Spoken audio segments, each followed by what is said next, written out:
Hola hermanos, ¿cómo están? Dios les bendiga. Vamos a continuar en este día con el estudio de la carta a Tito, que ya hemos venido considerando y escuchando a través de los distintos hermanos que han compartido la palabra de Dios.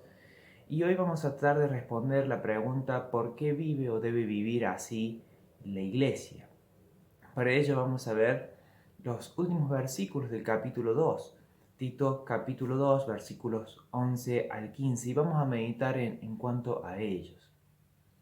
Para eso vamos a comenzar leyendo estos versículos. Tito 2, 11 al 15 dice: Porque la gracia de Dios se ha manifestado para salvación a todos los hombres, enseñándonos que, renunciando a la impiedad y a los deseos mundanos, vivamos en este siglo sobria, justa y piadosamente, aguardando la esperanza bienaventurada de la manifestación gloriosa de nuestro gran Dios y Salvador Jesucristo, quien se dio a sí mismo por nosotros para redimirnos de toda iniquidad y purificar para sí un pueblo propio, celoso de buenas obras. Esto habla y exhorta, reprende con toda autoridad. Nadie te menosprecie. Las personas necesitamos motivación para vivir, necesitamos una meta, necesitamos un propósito, algo que nos lleve a recorrer esta andadura, este camino en el día a día. No es no es algo que sea pasajero, sino más bien una cuestión de vida y de devoción.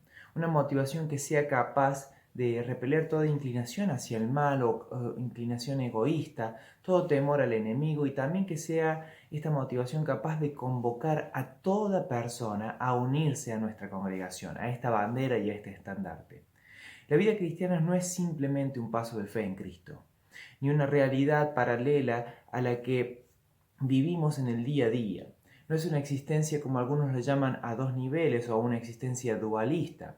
Jamás debería estar asociado el término de cristianismo la tibieza o el doble ánimo, aunque lamentablemente sí lo asociamos y de hecho Santiago lo trata en su carta.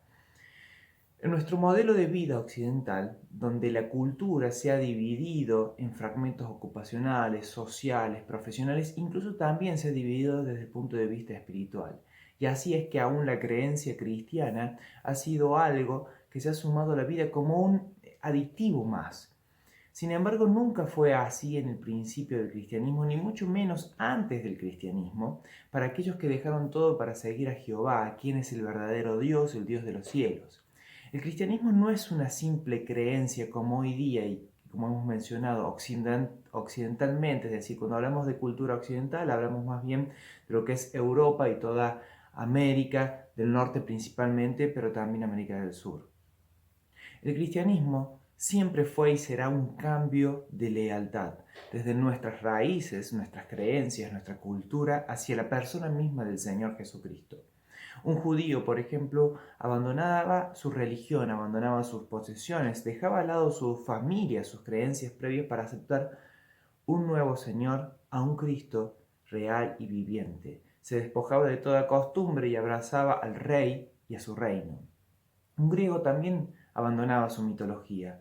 Un griego destornaba a sus dioses, cambiaba su manera de pensar en forma absoluta y esta de ver el mundo.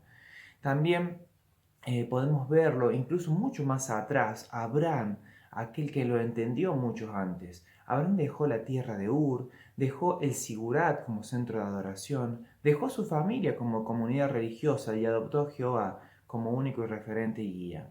También se quiso demostrar esto a través del pueblo de Israel, que debió ser el reflejo de un pueblo santo, apartado, escogido por Dios. Eso lo vemos en Deuteronomio 6:7.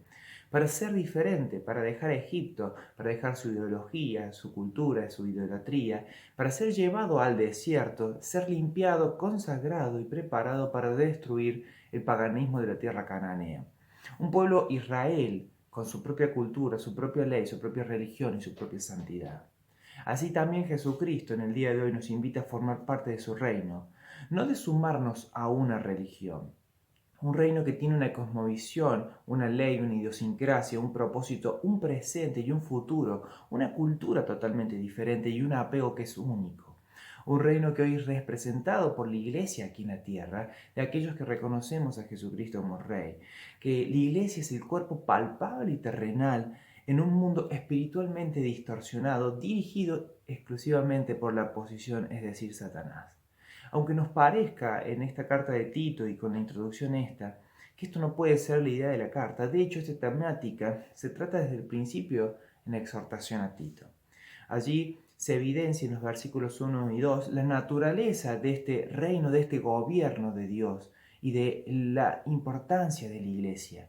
Dice allí, conforme a la fe de los escogidos de Dios y el conocimiento de la verdad que es según la piedad, en la esperanza de la vida eterna, la cual Dios que no miente prometió desde antes del principio de los siglos. Miren los términos.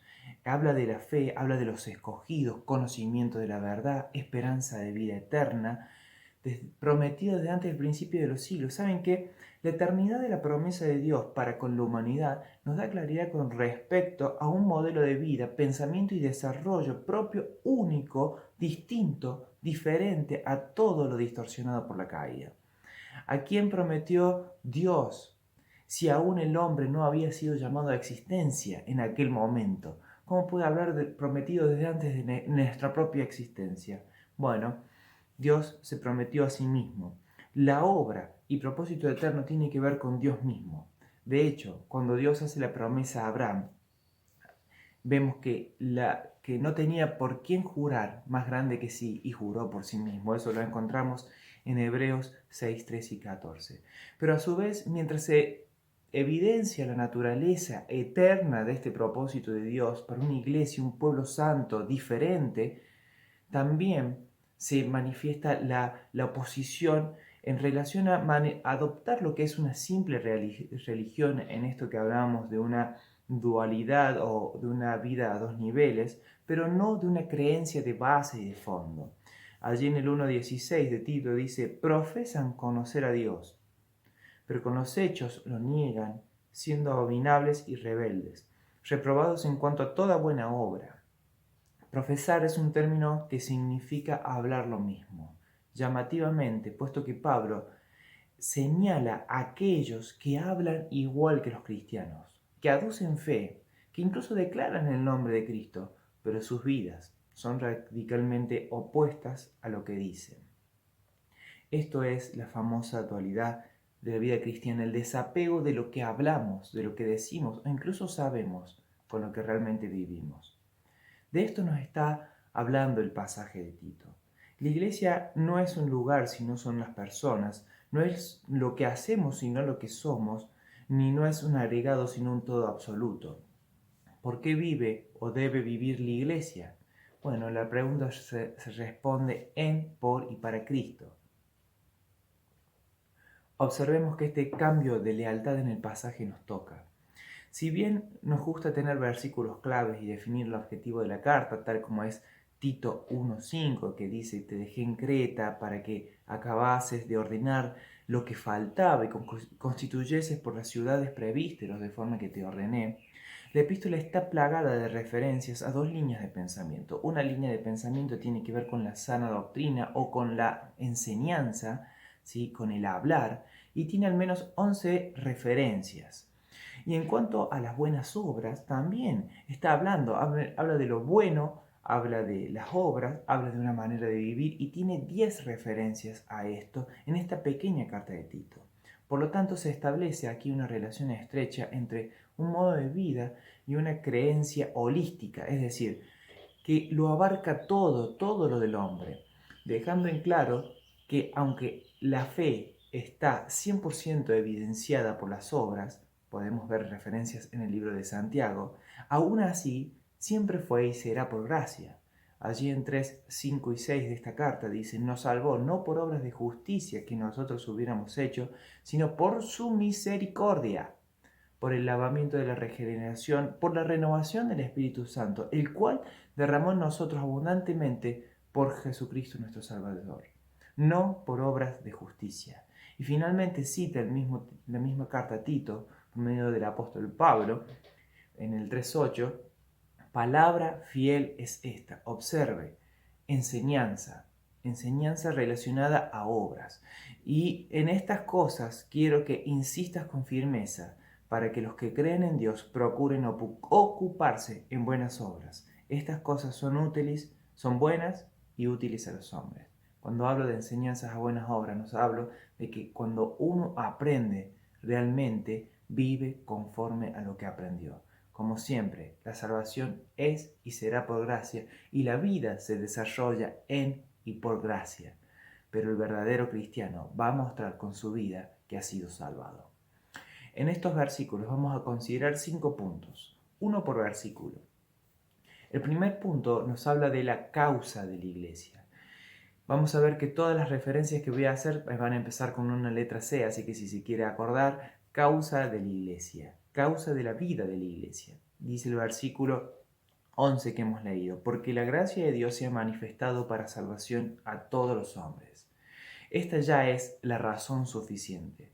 El cristiano que requiere un mayor argumento que la gracia de Dios, entonces no ha entendido la gracia de Dios. Usted y yo, como cristianos, como hijos de Dios, tenemos a disposición algo a lo cual no teníamos derecho, no teníamos parte y tampoco teníamos posibilidad de alcanzarlo.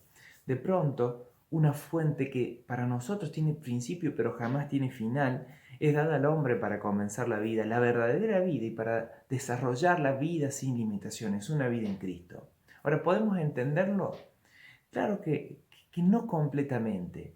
Por lo menos yo no lo puedo entender. Y aunque mi mente intenta dimensionarlo en relación a todos los pasajes bíblicos, a veces mis acciones y mi propia voluntad reprimen lo que es este océano infinito de la gracia para que inunde mi vida. Porque siempre estamos en esa puja de querer ser yo mientras que Dios quiere darme todo por gracia. Ahora, ¿qué es la gracia? ¿Qué definiciones podemos dar de ella? Simplemente básicas para que sean simples y sencillas de entenderla. La gracia es un regalo inmerecido. Usted y yo no merecíamos esto, pero la gracia se manifestó. La gracia es una actitud favorable de Dios hacia los hombres. Por lo tanto, tiene su base en Dios, no en nosotros. Es decir, Dios es el que decide dar la gracia, el que la provee y el que le entrega, y por lo tanto Él es la fuente de la gracia. Y alguien también llamó a la gracia como amor en descenso. Es decir, es amor que viene de lo alto y desciende hacia los pobres. Como diría aquel salmo, este pobre clamó y le oyó Jehová y libró de todos sus temores. Eso es gracia. Con respecto a la gracia, Vine dice, con respecto a ello se destaca su libre disposición y universalidad, su carácter espontáneo, como en el caso de la gracia redentora de Dios, y el placer o gozo que Él se propone para el que la recibe. Es interesante, Dios se goza en dar de su gracia para cada uno de nosotros. La gracia de Dios se ha manifestado, es decir, se ha mostrado, se ha evidenciado, se ha exhibido, se ha hecho visible. Claramente esto hace referencia a la cruz de Cristo, donde Dios también demostró su amor para con los hombres, siendo nosotros pecadores, aún pecadores, que trajo la muerte de Cristo. Esto nos habla Romanos 5:8. Es una manifestación tan evidente que no se puede negar ni discutir. 1 Timoteo 3:16 dice, indiscutiblemente grande es el misterio de la piedad. Dios fue manifestado en carne, justificado en el Espíritu, visto de los ángeles, predicado a los gentiles, creído en el mundo, recibido arriba en gloria. Una descripción más clara que esta de la gracia la realiza el mismo Pablo en los versículos adelante. Allí se da la base de la gracia, la bondad de Dios, se da el marco de la gracia, no por obra, sino por su misericordia, y se muestra el alcance de la gracia, regeneración, renovación, herencia, eternidad, esperanza. Tito 3, 4 al 7, a esta hacemos referencia. Pero cuando se manifestó la bondad de Dios nuestro Salvador y su amor para con los hombres, nos salvó, no por obras de justicia que nosotros hubiésemos hecho, sino por su misericordia, por el lavamiento de la regeneración y por la renovación del Espíritu Santo, el cual derramó en nosotros abundantemente por Jesucristo nuestro Salvador, para que justificados por su gracia viniésemos a ser herederos conforme a la esperanza de la vida eterna. La gracia de Dios puede ser desglosada quizás para tratar de ser entendida, pero la verdad es que es tan abundante que jamás podríamos hacer un recuento exhaustivo, un conocimiento exhaustivo de lo que es la gracia de Dios. Como hijos de Dios tenemos el privilegio de irla descubriendo y disfrutando cada día a partir de esa gracia redentora que se aplicó a nosotros. La palabra o la frase gracia sobre gracia que usa Juan en su Evangelio es tan corta y a su vez tan abundante y tan abarcadora que no tiene límites. Podemos ir a ella a través de los méritos de Cristo ante el mismo trono de Dios. La gracia de Dios se ha manifestado. Así que, en primer lugar, tenemos la causa de la vida de la iglesia. En segundo lugar, con C también tenemos la consecuencia natural. Dice este pasaje, enseñándonos que, hablando del versículo 12, enseñándonos que, renunciando a la impiedad y a los deseos mundanos, vivamos en este siglo sobria, justa y piadosamente. Esto es un verdadero cambio de lealtad de lo que hablábamos al principio. Es una renuncia total. Antes vivíamos para nosotros mismos, ahora vivimos para Él. Lo llamativo es que quien nos enseña a vivir de esta manera es la gracia de Dios, es la manifestación de la gracia de Dios.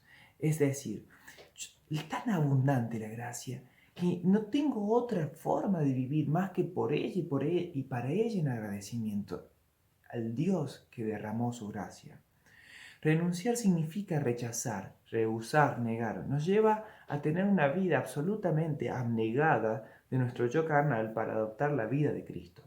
Dos cosas negativas se mencionan en este pasaje y también se mencionan tres positivas en este pasaje que hemos leído. En primer lugar, lo negativo es aquello la impiedad. Dice que tenemos que renunciar a aquello que es la maldad, la perversidad, lo malvado. Y luego nos habla de los deseos mundanos y nos habla aquí de la concupiscencia corrompida, es decir, esa inclinación natural a tomar lo prohibido, a disfrutar de lo pecaminoso. Por otro lado, nos marca el rumbo, mientras que está lo negativo hacia un lado, nos marca lo positivo hacia dónde ir. Nos dice que tenemos que vivir sobria, justa y piadosamente. Sobrio, generalmente que se asocia con seriedad y no tiene nada que ver con ello. Alguien sobrio es alguien que está equilibrado, que está moderado, que no tiene inestabilidad. Es, como dijera Bain, sugiriendo el ejercicio del dominio propio que gobierna todas las pasiones y deseos, posibilitando al creyente ser conformado a la mente de Cristo. Una persona sobria es alguien que va a tener el correcto equilibrio para decir que no a las pasiones. También se nos dice que seamos justos. Lo justo es estar de acuerdo con lo que es recto. Y claramente aquí hace referencia a lo recto delante de Dios. Y finalmente, piadoso. Se nos dice que el piadoso es aquel que no simplemente hace cosas santas, sino que también ama el hacer las cosas santas. Tiene devoción por ellas. Es decir, es un apasionado por llevar en sí mismo la vida de Cristo. Entonces vemos que entre estas cosas el contraste es bien marcado, es bien contundente. En primer lugar, se habla de desequilibrio moral contra estabilidad santa. En segundo lugar, deseos incorrectos frente al anhelo de lo recto. Y en tercer lugar, nos habla de concupiscencia pecaminosa contra devoción espiritual. Todo esto se hace realidad teniendo como escenario este siglo. Ahora, este siglo no hace referencia a los 100 años, sino que hace referencia a una era, un periodo, un siglo o era mala de la cual hemos sido nosotros librados, como dice Gálatas 1:4, y que tiene como gobernante principal al príncipe de la potestad del aire, que es su Dios, que es el mismo Satanás, junto a las huestes celestiales de maldad, como nos menciona Efesios capítulo 6, versículo 12.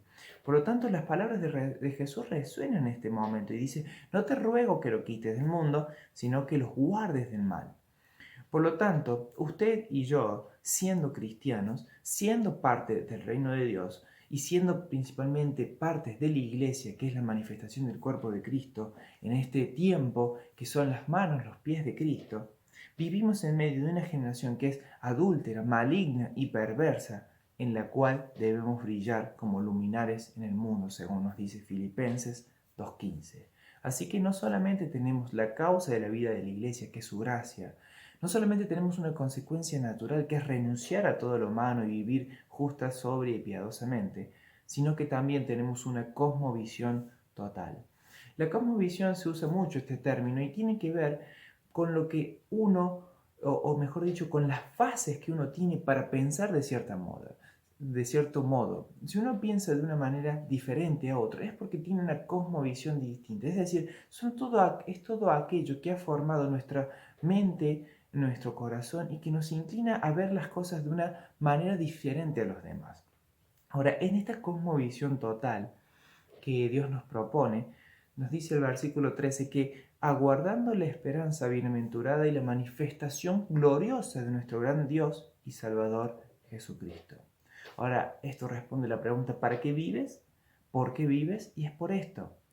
La gracia que fue manifestada a través de Cristo es el puntapié inicial de una experiencia sin igual para todo creyente. Dios nos hace parte de un propósito global, el cual consiste en que Cristo sea reconocido y exaltado en toda la humanidad, en toda la existencia racional, presente, anterior y futura, como lo dice Filipenses 2, 9 y 11, para que en el nombre de Jesús se dobla toda rodilla de los que están en los cielos, en la tierra y debajo de la tierra, y toda lengua confiese que Jesucristo es el Señor. Esa es la esperanza bienaventurada y la manifestación gloriosa del Señor Jesucristo. La Biblia nos presenta solo un pantallazo general de lo que esto será. Los detalles los vamos a disfrutar personalmente, ya transformados en nuestros cuerpos de nuestros cuerpos mortales a un cuerpo de gloria. Cristo viene y todo ojo le verá y su pueblo con él reinará y le adorará. Dios lo hará y Cristo será el centro de la escena. Esta es la esperanza bienaventurada. Esto es lo que nos debe movilizar, ver a Cristo exaltado. Mientras que para Dios es un hecho que en la eternidad ya ha sido consumado porque Él no está sujeto a tiempo, para el cristiano es esperanza. Y toda esperanza tiene una espera. Una espera que a veces supera nuestra propia existencia e incluye la creación misma y la restauración de todas las cosas. Romanos capítulo 8, 20 al 25 dice de esta manera: porque la creación fue sujetada a vanidad, no por su propia voluntad, sino por causa del que la sujetó en esperanza, porque también la creación misma será libertada de la esclavitud de corrupción, a la libertad gloriosa de los hijos de Dios. Porque sabemos que toda creación gime a una y a una está con dolores y de parto hasta ahora. Y no solo ella, sino también nosotros mismos, que tenemos la primicia del Espíritu. Nosotros también gemimos dentro de nosotros mismos, esperando la adopción, la redención de nuestro cuerpo, porque en esperanza fuimos salvos. Pero la esperanza que se ve no es esperanza, porque lo que alguno ve, ¿a qué esperarlo? Pero si esperamos lo que no vemos, con paciencia lo aguardamos. Dios restaurará todas las cosas, o mejor dicho, Él regenerará todas las cosas. La regeneración destaca el inicio de un nuevo estado en contraste con el viejo estado. Dos veces este término aparece en Mateo 19:28, cuando Jesús dijo: de cierto os digo que en la regeneración, cuando el Hijo del Hombre se siente en trono en su gloria, vosotros que me habéis seguido, también os estaréis sobre 12 tronos para juzgar a las 12 tribus de Israel. Y el otro pasaje aparece en Tito 3:5, que ya lo hemos leído, en el cual nos dice que nos salvó no por obras de justicia que nosotros hubiéramos hecho, sino por su misericordia, por el lavamiento de la regeneración y por la renovación del Espíritu Santo. La primera que mencionamos en Mateo es un acontecimiento futuro y la segunda es un suceso presente en la vida de aquel que ha nacido de nuevo. Por lo tanto, el creyente es prueba aquí y ahora de lo que Dios ha dicho de lo que hará en el futuro. Aquel que llama todas las cosas que no son como si fuera, nos invita a disfrutar de esta gracia, su gloria y su grandeza en una manifestación universal. ¿Cuál es la razón de mi esperanza? Ahora me pregunto, ¿es simplemente la vida después de la muerte? ¿Es simplemente ser libertados de este cuerpo mortal? ¿Es dejar solamente atrás el dolor, el sufrimiento, el llanto, las penas de este mundo y las aflicciones? Es cierto que Dios en su amor Él nos ha de conceder todas estas cosas, pero nuestra esperanza no puede estar enfocada en nosotros mismos solamente. Nuestra esperanza tiene que estar enfocada en este Dios, en un Dios tan grande. La verdadera esperanza está puesta en Cristo, que ha de reinar y ha de ser reverenciado por toda la humanidad y será Señor de señores por siempre. Por esto, esta manifestación gloriosa, que el creyente vive en ella y predica por ella. En 2 Timoteo 4, 1 y 2, Pablo le dice: te encarezco delante del Dios y del Señor Jesucristo, que juzgará a los vivos y a los muertos en su manifestación y en su reino, que prediques la palabra. Porque estamos viendo que Cristo será exaltado, entonces predicamos su palabra. Así que seguimos avanzando. En primer lugar, mencionamos la causa de vida de la iglesia. En segundo lugar, hablamos de la consecuencia natural, renunciar a todo. En tercer lugar, una cosmovisión absoluta, mirando al reino de Cristo, mirando a Cristo manifestado en gloria. En cuarto lugar, vemos una cruz radical, una cruz que cambió todo. Dice el versículo 14, quien se dio a sí mismo por nosotros para redimirnos de toda iniquidad y purificar para sí un pueblo propio, celoso de buenas obras. Son los méritos de Cristo. Él fue, Él es y Él será, no yo. Y eso tenemos que tenerlo bien claro. No se trata de mí, se trata de Él. Y aunque estemos actualmente en este estudio separando cada versículo para su aprendizaje y entendimiento, no quiere decir que debemos disociarlo de la referencia anterior.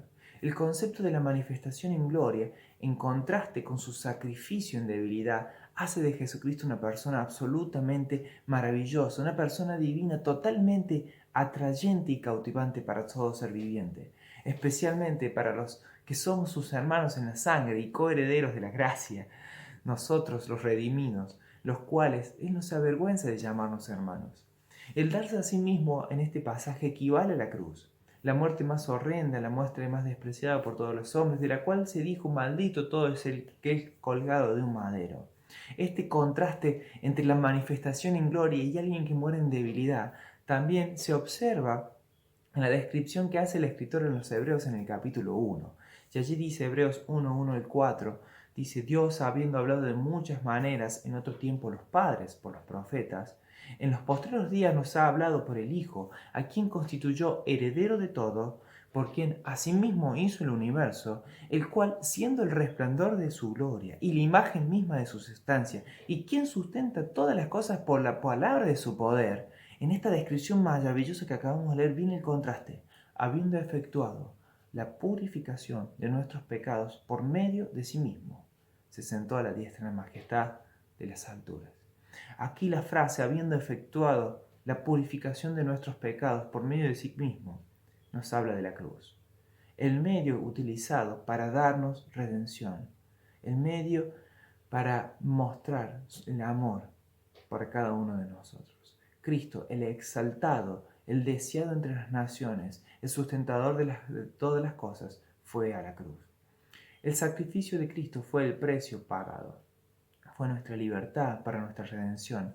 Aquello que debía ser saldado era la deuda por el pecado. No debemos tomar entonces a la ligera esta purificación. Purificación para mí significó, o mejor dicho, purificación significó para Cristo cargar con el pecado de la humanidad y ser hecho pecado por nosotros, para que nosotros fuésemos hechos justicia de Dios en Él, como lo dice 2 Corintios 5:21. La iniquidad en este caso habla de injusticia, habla de la maldad misma, de la vida sin ley. Cristo nos redimió de esta injusticia, Cristo nos libra de ella, y no solo de la maldad, sino de todo lo que le englobaba. No pensemos que es un simple pecado, porque también Tesalonicenses nos habla de que ya está en acción el misterio de la iniquidad, que solo que hay quien al presente lo detiene. Allí hay un sistema obrando detrás de todo esto, un sistema pecaminoso en el cual nosotros estábamos entrando. Estábamos inmersos a causa del mismo Satanás y de nuestra propia naturaleza. Era un sistema, un príncipe de este mundo. Nos libró Jesús de la ira venidera, del juicio final. Entonces allí vemos y nos damos cuenta de cuán gloriosa es la cruz. No somos más esclavos del temor.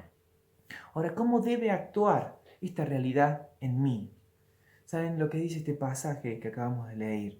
Dice: Cristo se dio a sí mismo para redimirnos de toda iniquidad y purificar para sí un pueblo propio, celoso de buenas obras. ¿Saben? Celoso aquí es celote. ¿Saben?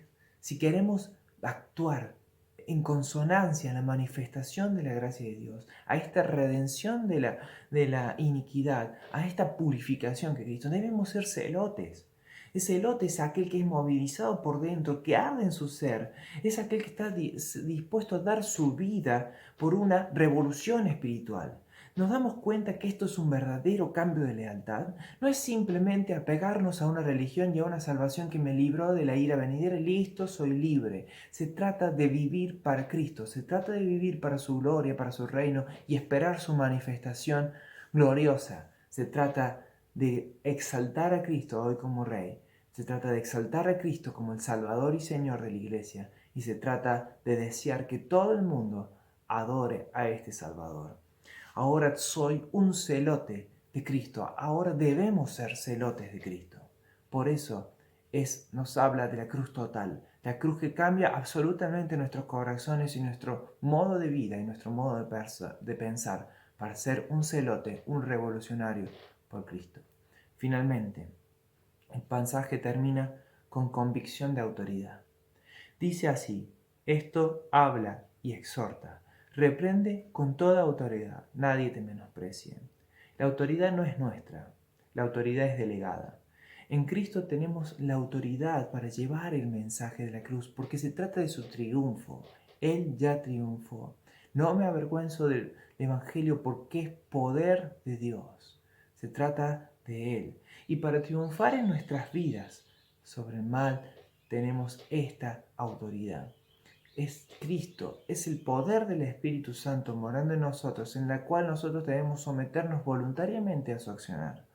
En la palabra de Dios también tenemos la autoridad para proclamar. No son nuestras palabras, es lo que Dios dice, es lo que Dios ha dicho, es lo que Dios hará en base a lo que Él mismo ha dicho. Su palabra es la que permanece para siempre. Dice un comentarista que en relación a estas palabras, habla, exhorta, reprende, dice, estos tres verbos identifican la necesidad de proclamación, aplicación y corrección a través de la palabra de Dios. Cuando la palabra de Dios dice que ella mora en abundancia en nuestros corazones, está hablando de que cambie nuestro modo de vida y modo de pensar. Así que meditemos como hemos visto hasta ahora. La causa de la vida de la Iglesia es la manifestación de la gracia de Dios. La consecuencia natural es que renunciemos a todo lo malo y vivamos de una manera totalmente y radicalmente diferente a lo que se vive en este sistema. En tercer lugar, nos habla de una cosmovisión total, ver la obra de Dios consumada en la eternidad y la Iglesia siendo parte de esta gloria. En cuarto lugar, dijimos cruz total, porque en esa cruz fue en la que se pagó el precio, en la que se nos redimió de nuestros pecados y en la que se nos purificó a cada uno de nosotros. Y finalmente, autoridad, convicción de autoridad. La autoridad no está dada por lo que soy, por lo que estudié, por lo que me formé o cómo me muevo y cómo vivo. La autoridad está dada por la cruz de Cristo, por la palabra de Dios, por Él que permanece para siempre. Que vivamos en una vida de un cambio de lealtad. Quizás hoy estamos en una dicotomía, en una cuestión de decir, vivo para mis negocios o vivo para Cristo, y vivo para mi familia o vivo para Cristo. En realidad, cuando vivimos para Cristo, todas esas cosas se acomodan, porque empiezan a ser un móvil, un medio para alcanzar a mayores personas, para la gracia de Dios, esta gracia que se manifestó para todos los hombres. Que Dios les bendiga.